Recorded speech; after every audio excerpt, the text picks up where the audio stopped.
Ballard. Hello. Thank you so much for meeting with me so we can give each other feedback. Okay. A couple weeks ago, we set a goal, and our goal was for us to deliver the application problem with very smooth and ease, with the characteristics of Read, Draw, Write. Mm-hmm. And I want to celebrate you because you met your goal by rereading the question, going back into the word problem and chunking it for the students. And also, when you were delivering the application problem, you were asking the students questions and they were doing the work. And so you were asking them like questions like, what can I draw? And so I gave the students an opportunity to draw different representations on their paper. And I saw that was evident. I saw some kids were doing number bonds, some kids were doing sentence strips, and some kids were just like scaffolding by doing their skip counting. And so that's how they were able to come up with their own answers. I'm glad you were able to see it. Because sometimes they don't show it to me. And so with that success, how does that success make you feel? Like how do you think you were able to be successful in that? I don't know. Just I gave them their own opportunities to do it their way because every student learns differently. Some students connect with the T-chart, some connect with the number bonds. So instead of forcing them all to one standard, I let them find the standard that worked for them. Yeah, that's really good. And so, thank you for sharing. And also, there's a lot going on. And so it's also important, I'm just going to remind you, it's also important for us to share the good. Mm-hmm. And so I know it's difficult to do that at the end of the day. And so never forget to reflect on, okay, we're naturally reflecting on what went bad for the day, right? But I also want you to reflect on at the end of the day, okay, what went well and why? Because that just helps us build our muscle and get better and keep doing the things that we are doing well. Okay, and so when I also came in, do you remember your lesson that you were doing, the goal that you were doing that I observed that one time that I came in? Honestly, I do not. Sometimes I have a hard time remembering from day to day. That's okay. I think it was during go ahead. It was during the application problem, yes. Right? The word problems. Uh-huh. But I can't remember which specific one. Okay, I believe it was the one from lesson 15. We can go back to it. Bye. Let's flip right to it. Awesome. Okay. Oh Okay. yeah, skipped rope. Yeah, and so if we can look down at the concept development. And so can you tell me a little bit about what the students were doing with the place value chart? Well, I have had them put their own blank place value charts in these clear page protectors. And so they use dry erase boards for that or whatever. And because we were using place value discs, I also had them in another page do the place value disc template in there. And so they would draw the place value discs in the place value charts. Oh, awesome. I'm so glad that you're having them draw that, because when they travel upstairs to 3rd grade and 4th grade, they're still going to have to practice that and do that. So one of the things that I noticed is that the students had their place value chart unlabeled. And I know when you give it to them, it's unlabeled. But I also want to show you like what is a good way for us to start practicing with our students on how they can take ownership of them labeling it on their own. Only because like when they go upstairs, that's okay. Because when they go upstairs, they're going to have to label them with the place value disc on their own. And you are already doing like half the step well, because they're already using these and they're drawing these. And so that just, goes to show that they're internalizing that part, right? So very good. But the only reason that I brought this part up was because I know you were also asking me, like, Ms. Kalaya, what can I do to do better? What is it that I need to work on? And so our action step is that for the lesson that we're going to look at ahead is what can we do so that way the students are showing what they're learning. So you're making the connections, right? And you're reading the lessons and you're asking all the right questions. But are the students making connections with what you're telling them and what they're supposed to be doing? How is all of that coming together, right? And so now if we're gonna look at that ahead. So now if you can go to lesson 17, because that's on Tuesday's lesson, and we'll look at it together. Okay, and then we're gonna skip down to the concept development and the objective. What is the objective for the concept development? I believe we Order said numbers in different forms. yes, exactly, and that's actually our 2.2D, right? Good. And so looking at that standard, right, 2.2D, some of the words that are really, really important are that they're comparing with. Greater than, less than, equal to. Beautiful. Yes. And so I don't know about you, but the group that I pulled, they're third graders. And so, having to look back at those words, right? So if I'm talking about greater than, less than, or equal to, then they have the symbols that they're going to have to try to remember. Well, when they're having to remember those symbols,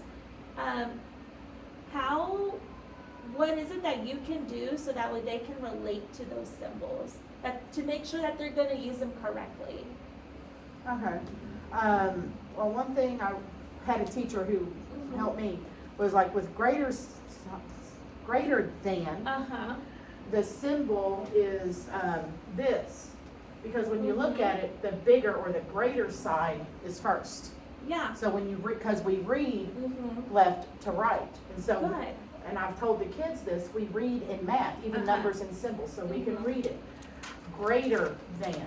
And so when it's this way, it's the smaller end first, so it's less than. Good.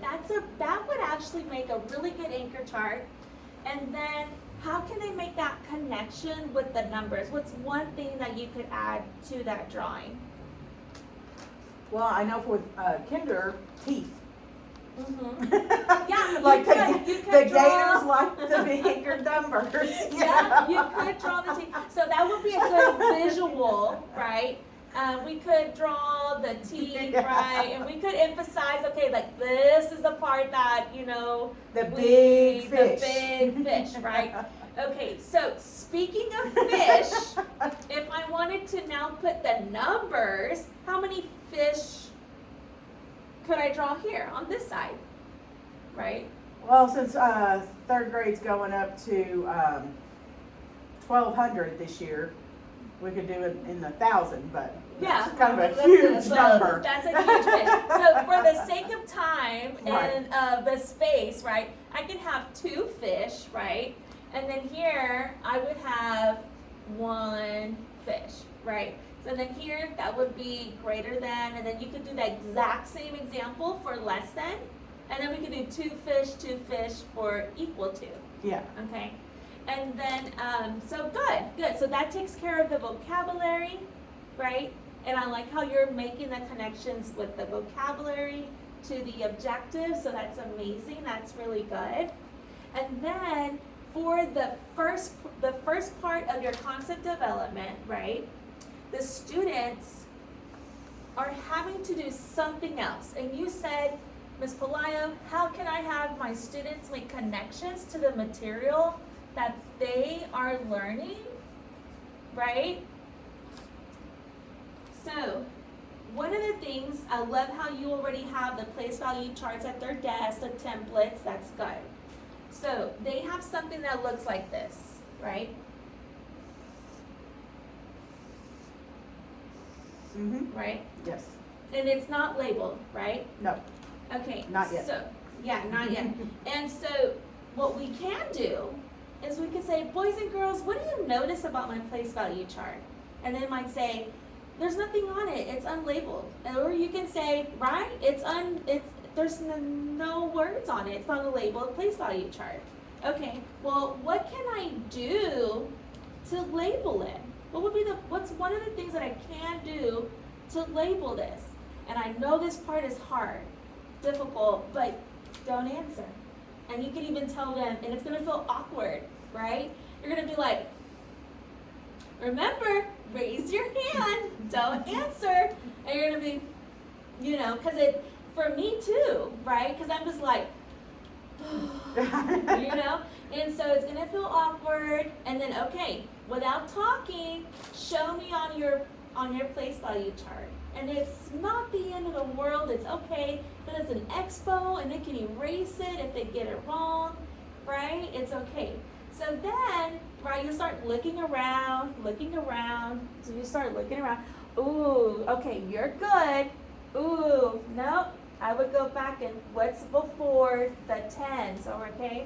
And then, after they've had some struggle and you're like, there's no one else, like, they need your help, right? So then, I would say the first, I would have what? And then the ones place, right? And then what comes before the ones place, guys, right? Because now we're just helping them because they've had enough productive struggle, right? So, we finish the chart, right? We finish the chart for them.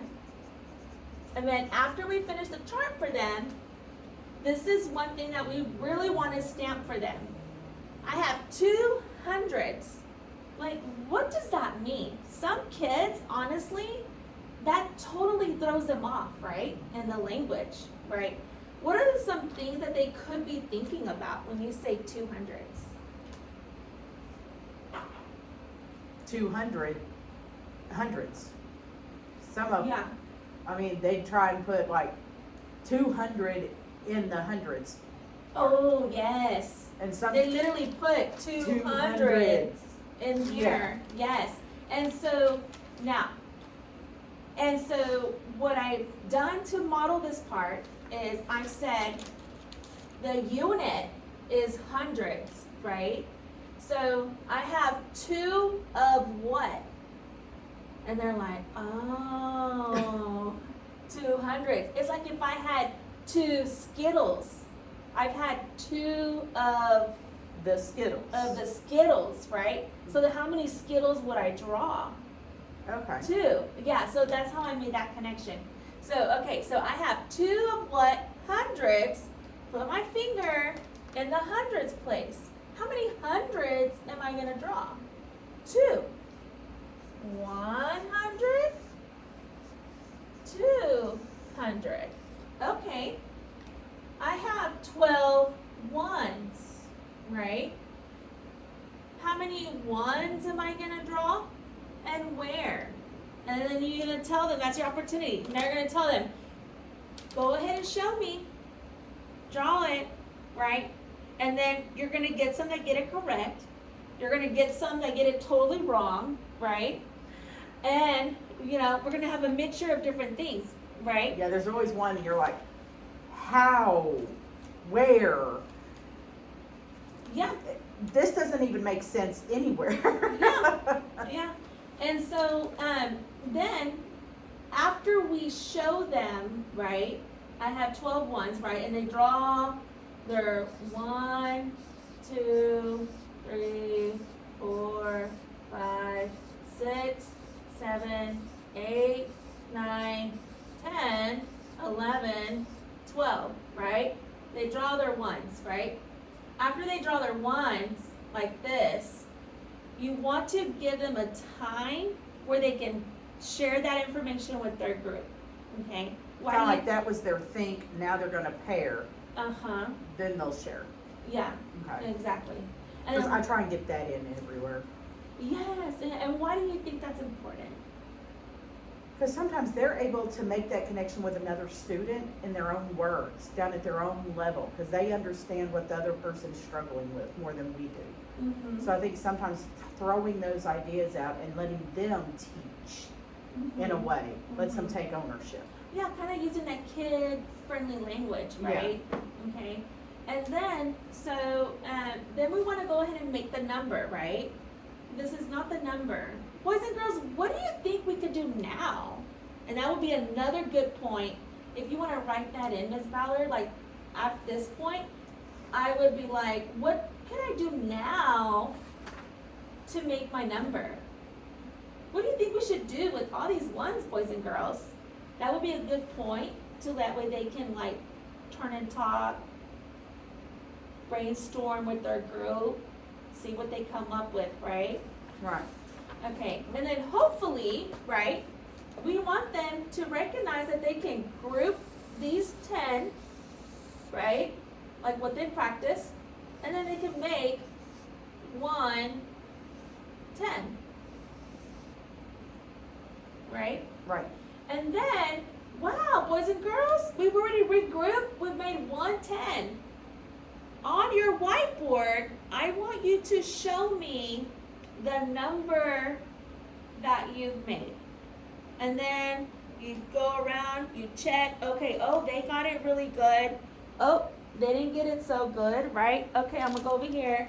Oh, good. No, check again. Check your tens place. That way you can be specific on which part is correct. So in other words, if a student got this correct, but they got this wrong, they got this correct, so you want to say, oh, go back and check your tens, please. Okay? Right. All right, what do you think about that?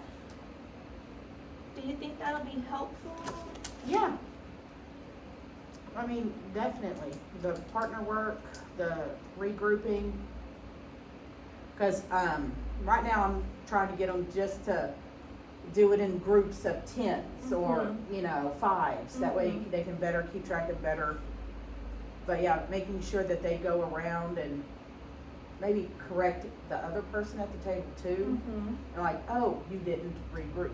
And using that language because they need that in third grade too. That's also So, a good yeah. point. We could even give them like sentence starters or sentence stem and be like, so that way they don't get too lost in the details or get straight away. Right. So definitely have it guided, okay? And then I'll help you script it out. And so that way they can have the opportunity to practice. So at the very first part of the concept development, you're showing them, right? You're guiding them through the process and you're showing them. And then on the next steps where it says like, okay, repeat it with different other problems, okay? Those are the points where you definitely want to give them a little bit more room. Okay, now you show me and see what they come up with. You're definitely like, I love how you have your room 1, 2, 3, 4, 5, 6, right? Perfect. Like you can easily scan your room and it just takes, a little walking steps. I would step right here. Oh, good, right? And good. And I've noticed when I come into your room, the kiddos that are in the middle, they've got it, right? Have you noticed that? Yeah. And then like, It's like little. it's bleeding out, I'm hoping. Let the knowledge spread out. Spread out. And until it gets there, we can spread to that side and be like, okay, check your tens place, right? Okay, so this is Tuesday's lesson, okay? And so I love how you already summarized what you're gonna do whenever you're implementing this in the classroom. So yeah, very good. And so do you have any questions for me? No, not really. You know me. I'll text, I'll email. I'll track you down. I see you walk down the hallway. Excuse me. As long as you're at my beck and call, you know, because it's always hard to come up with questions right when I get somebody it. asks. You have to live it, experience it, and Exactly. then you're like, now I know what I'm trying to ask. This is for. what I should have asked. Okay, you know? yes. Okay, so if you could quickly again summarize for me what we're gonna script out, and then we'll script it out, I'll script it out, we'll script it out together, and then, you know, and then I'll come back in your classroom on Tuesday during your math block, towards like in the middle of it, so that way that's during your concept development time. And then I'll be also checking like how the monitoring's going, how the feedback is going, what are the kids writing. And I know you have a lot going on as well when you're trying to do all that, so I'll help you out. I'll take pictures like of the kids' whiteboards, and then I'll share them with you on a Google Drive so we can collaborate on that together. Okay. How does that sound? Okay. Okay, so can you just like summarize for me what you're gonna implement? Well, I guess first, build the anchor chart with them to review the greater than, less than, equal to signs and the meanings. And then from there, go into the application problem, which we're all doing better at. Then go into the concrete concept development with the 200s, 12 ones, and like you did here, break it down, show them how to take a group of 10 ones and change it into a 10. That way in the long run, it's less to count and easier to count, easier to keep track of, and holding the kids responsible for that. Going through, having them do it themselves, that's the thinking part. Then pair with the partners, you know, and compare their notes. How did they do it versus how did they do it? And then have somebody share one or two that I liked really well, have them come up and show either on the board or hold their board up and let them show with the class. And then, like you said, the next step, have them walk me through it. You know, like you said, I'll have to put tape over my mouth, probably literally, because I'm worse than the kids. I tell the kids, I'm ADHD, you know, so it's like my mouth Don't is put tape going. on your mouth, don't put that. Oh, I have a tape game we play in this classroom. It's basically a quiet game, but with tape. Oh no, don't do that. Invisible tape, it's fake Oh, tape. okay. You pretend there's tape on your okay, mouth. okay. Yeah, I'm not taping kids. No, don't do that. No. But I'll have to make sure I don't say anything. Yes. Let them think it out, even if it's wrong. Draw it wrong when they tell me. Yes. But let's see if they catch the mistake. Because one thing we do is like on my chart here, my respect agreement, part of it is we own our mistakes. It's okay to make a mistake as long as we acknowledge it and we know how to fix it. Right. Because we don't want to keep doing it wrong because that's not going to help. Exactly. And so, one let of them the see, things that walk me through a mistake. Exactly. One of the things that you just mentioned is that we want to keep doing things correct, right? So in your IPC, they talk about place value, right? And then it's not a very long time, right? But place value is, you know, super important and one of the foundations of understanding how our numbers work, right? So I do not want you to lose sight of the place value chart. Yeah. And so like, let's say. Oh yeah, I forgot to label the place value. Yes, and label the place value chart. So it's important why we're going to script this so that way we don't forget any other parts, right? Right. But like next week, 2 weeks from now, 3 weeks from now, always pull out the place value chart, even when they're like coming in for, you know, whatever, breakfast time or whatever, and then be like, all right guys, here's a game. You're going to label your place value chart, and then literally you can use the exact same paper on the next slide, okay? Or tomorrow on your whiteboard, the next day, okay, label your place value chart. I'm gonna set the timer for this many seconds. Who can label it the fastest? And then, Lord, give them a competitiveness. Well, Ms. Ballard, I think they were born with that. Yes, I want to thank you for meeting with me and allowing me to give you feedback so we can work together and we can be successful for our students. Oh, yeah, Thank that's you all we're so here for, much. make sure they grow. Yes, okay, All right, thank you. Thank you. Yes.